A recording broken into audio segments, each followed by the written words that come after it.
சென்னையில் அதிநவீன வசதிகளுடன் கட்டப்பட்ட அம்பத்தூர் தொழிற்பேட்டு பேருந்து நிலையத்தை துணை முதலமைச்சர் உதயநிதி ஸ்டாலின் திறந்து வைத்தார். சென்னை அம்பத்தூர் தொழிற்பேட்டை பேருந்து நிலையம் சுமார் 53 ஆண்டுகளுக்கு முன்பு முன்னாள் முதலமைச்சர் கருணாநிதி போக்குவரத்து துறை அமைச்சராக இருந்தபோது கட்டப்பட்டது.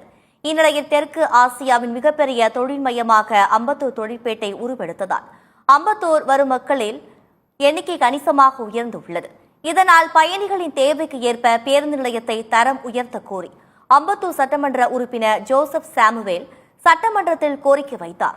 இந்த கோரிக்கையின் அடிப்படையில் அம்பத்தூர் தொழிற்பேட்டை பேருந்து நிலையம் சுமார் 11 கோடியே 81 லட்சம் ரூபாய் மதிப்பீட்டில் அதிநவீன வசதிகளுடன் கட்டப்பட்ட நிலையில் பேருந்து நிலையத்தை துணை முதலமைச்சர் உதயநிதி ஸ்டாலின் திறந்து வைத்தார்.